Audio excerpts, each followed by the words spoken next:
Graduation day. The day that I had been working toward for as long as I could remember. It wasn't just any day. It was the culmination of years of late nights, early mornings, and endless hours of grinding away in the library. I had sacrificed friendships, skipped out on the things other kids were doing, all in the pursuit of this moment. The day when I would finally stand on that stage wearing the same black gown, the same tasseled cap as every other graduate, holding that coveted diploma that represented everything I had fought for. But as I stood there among hundreds of students cheering and clapping, I couldn't help but feel like I was walking through a dream I didn't belong in. Not because of my achievements, but because of the ghosts that followed me. I wasn't just walking across a stage that day. No, I was walking through fire. I was walking through the years of pain, struggle, and invisible sacrifice that led me here. The years of being ignored, diminished, reduced to nothing but a shadow in the house that used to be my home. I had spent my entire life in the shadow of a ghost I could never outrun. The ghost of my older brother, Adam. Adam was everything I was not, and everything I could never be. Straight A's, top of the class. Football captain, the golden boy with a smile that could light up an entire room. He was adored by everyone. Everyone except me, of course. He was the perfect son, the perfect student, the perfect everything. But when I was just 14, that all came to a screeching halt. A drunk driver. A car crash. And in a blink of an eye, he was gone. He was taken from us. From me. In an instant, Adam ceased to exist.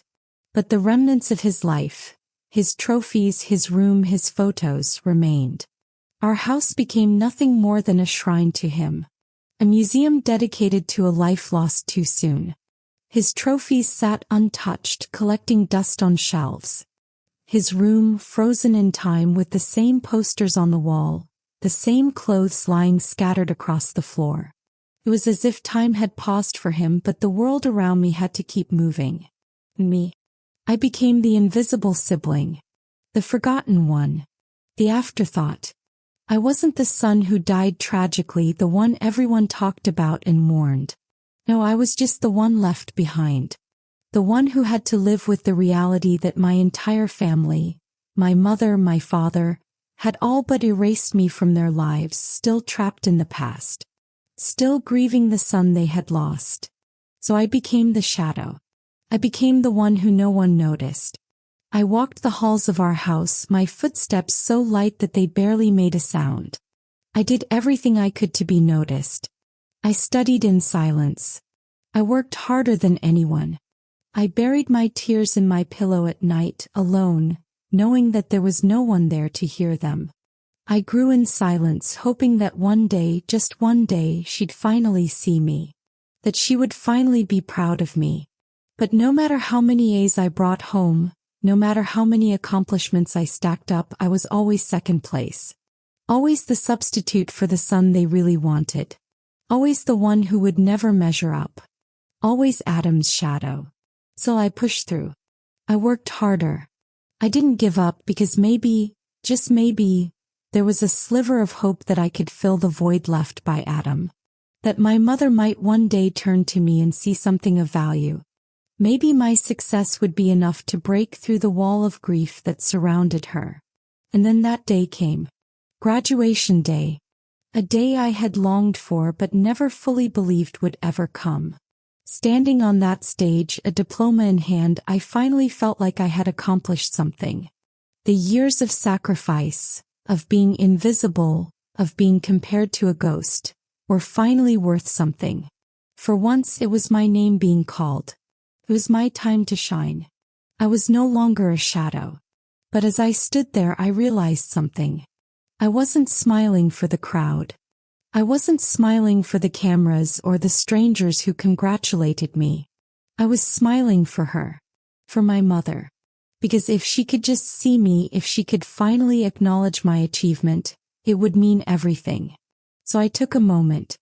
I pulled out my phone and with trembling hands I snapped a picture. My heart pounded in my chest. This was the moment. The moment when maybe, just maybe, she'd see me. I looked at the photo, a smile tugging at my lips, and I typed a single line. I did it, Mom. I pressed send, holding my breath. Would this be the moment? The moment she saw me, not as Adam's replacement but as her son? The moment I could finally feel like I mattered? The seconds ticked by, each one feeling like an eternity. Then finally my phone buzzed. My heart jumped. I opened the message, hopeful, desperate. But when I read her reply, my heart sank. It should have been your brother in that gown. Not you. Time froze. The world went silent.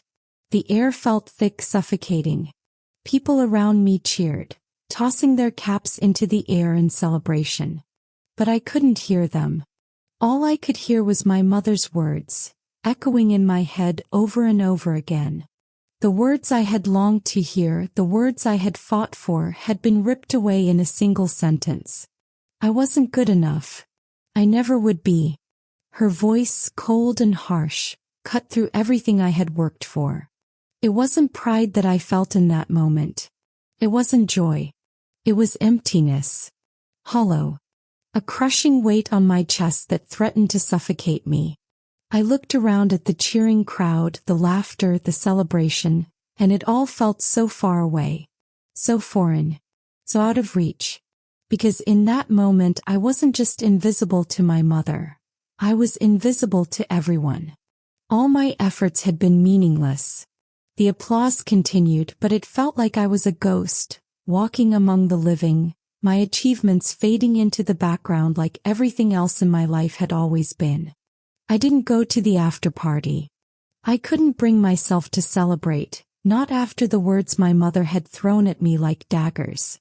The thought of pretending everything was fine, of laughing and dancing with friends who didn't know the depth of what I was feeling, felt like a betrayal of myself.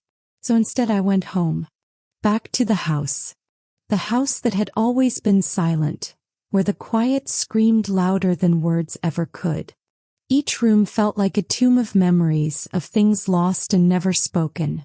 Walking through the door, I was greeted with the familiar sound of the TV playing in the background.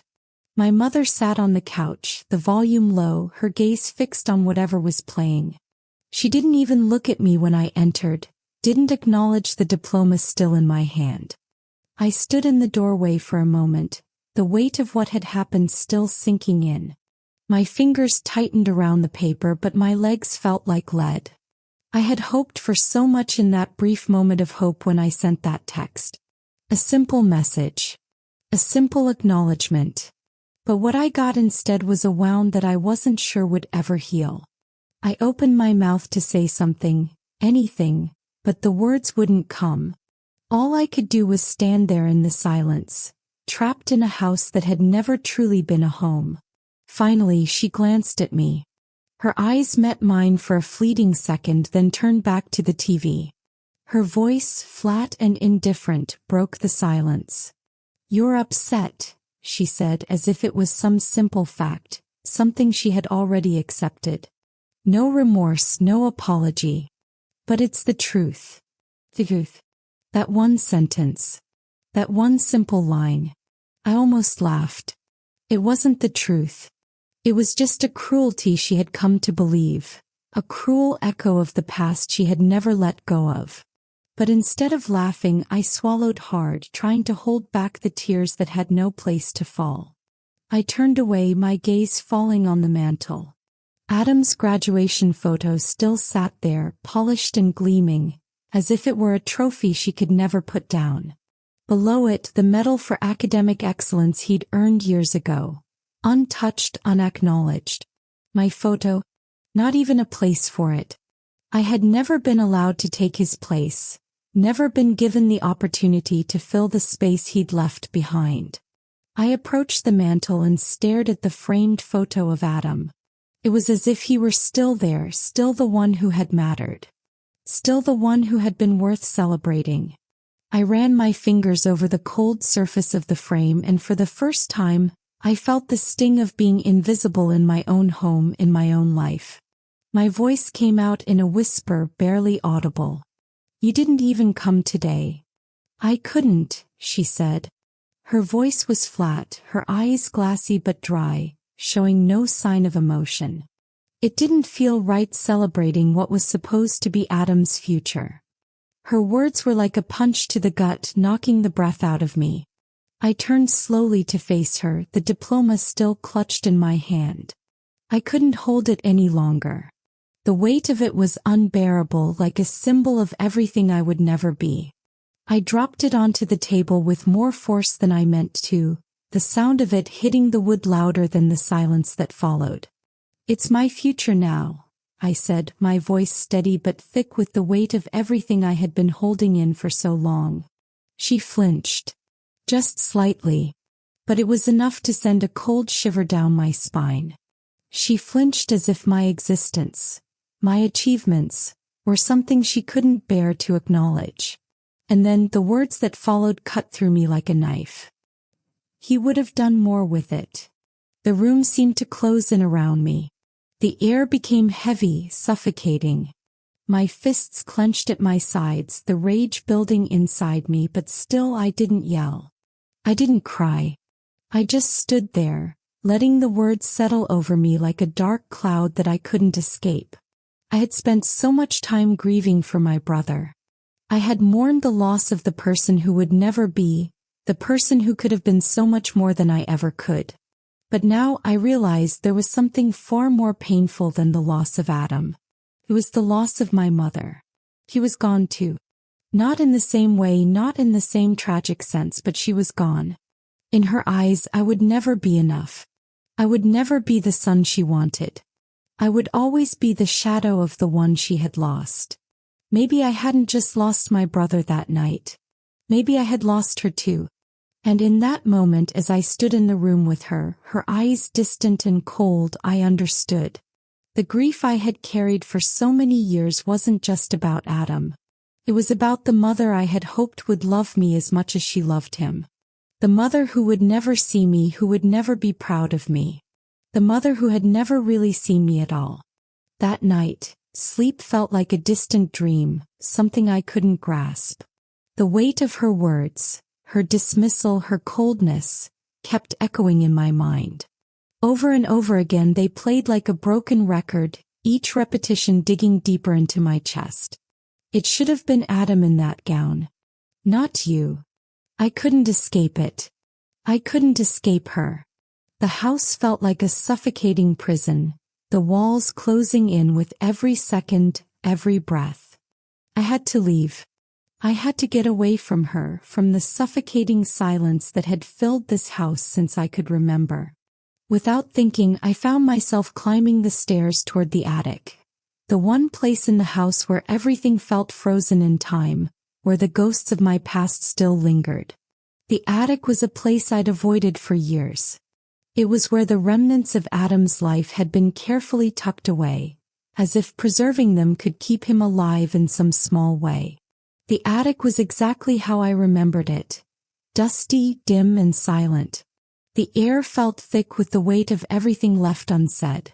I stood there for a moment, the nostalgia of childhood memories overwhelming me. The attic was no longer just a room filled with old boxes. It was a tomb, a place of lost time, where memories of a boy who no longer existed gathered in forgotten corners. I didn't need to search for long. My eyes immediately found the box labeled Adam.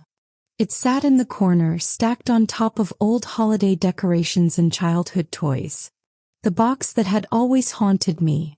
The box I had refused to touch because I knew what it represented. But tonight the curiosity won. Tonight I needed to feel something, anything to remind me of who I was before I became invisible. So with a hesitant hand I lifted the box down from its place. The lid creaked open and the faint smell of old paper and dust filled the air. Inside, everything was just as it had been left. His medals, yearbooks, birthday cards, old football programs, and pictures of him smiling in ways I could never replicate. But there, wedged between two old trophies, was something I wasn't expecting. A sealed envelope with my name on it. To my little brother. "Open this when you graduate." I froze. For a moment I just stared at the envelope. It was old, yellowed with time, the handwriting unmistakable. Adam's handwriting. My chest tightened, a mixture of grief, longing, and confusion crashing over me. He had written this. He had thought of me even then, even when he was alive, before everything fell apart. For the first time I felt a connection to him even in death. My hands trembled as I picked up the envelope. The weight of it felt like a promise, one that had been broken the moment he was gone. With a deep breath, I carefully tore open the envelope. Inside was a folded piece of paper, the edges slightly frayed, as though it had been kept safe all this time, waiting for the moment when I would finally be able to read it. My heart raced as I unfolded the paper, and there, in Adam's familiar scrawl, were the words that had been frozen in time waiting for me. Hey little bro. I don't know where life is going to take us, but I just wanted to say no matter what happens, you're not invisible. You matter. I know mom and dad sometimes don't see it, but you do. You're smart, strong, and you've got a fire in you that I've always admired. So when you walk across that stage, know that I'll be there in spirit, cheering you on. And whatever you do, don't let them make you feel like you're second place. You're first in your own race. Always will be. Love you. Adam. The words hit me like a freight train. I read them again. And again. Each time, it felt like a weight lifting off my shoulders. A small but powerful affirmation that I wasn't as alone as I had felt. Adam had seen me. He had known. He had believed in me even after everything. I let the letter fall to the floor, tears blurring my vision as I finally allowed myself to cry. Not just for Adam. Not just for the brother I had lost. But for me. For the person I had become in the shadow of his absence. For the years of feeling invisible, unnoticed, like I was fighting a battle no one saw. I stayed in the attic for hours, surrounded by the remnants of a life that could never be reclaimed. But in that moment, I realized something I hadn't before. Adam's life wasn't meant to overshadow mine. His death didn't define me. And his words, even from beyond the grave, were a reminder that I wasn't the invisible one. I was here. I was still fighting. And maybe, just maybe, I was starting to believe in myself again. For the first time, I didn't feel like I was walking in his shadow anymore. I felt like I was walking in my own light. I stared at the letter in my hands one last time, the words that had been written so long ago, now the lifeline I never realized I needed. It wasn't just a message from Adam. It was a promise, a validation, a love letter from the brother I had spent years trying to be good enough for. And in that moment, I realized I had spent all these years running a race no one else could see, trying to be someone I wasn't, someone I thought everyone else wanted me to be. But Adam, he had seen me. And not only had he seen me, but he had believed in me before I even had the chance to believe in myself. I wiped my eyes, feeling the tears dry on my cheeks as I carefully folded the letter. Adam's words were the only thing that had ever felt like home. Not the house, not the people in it, but him. And now it wasn't just a relic of the past. It was a lifeline to the future.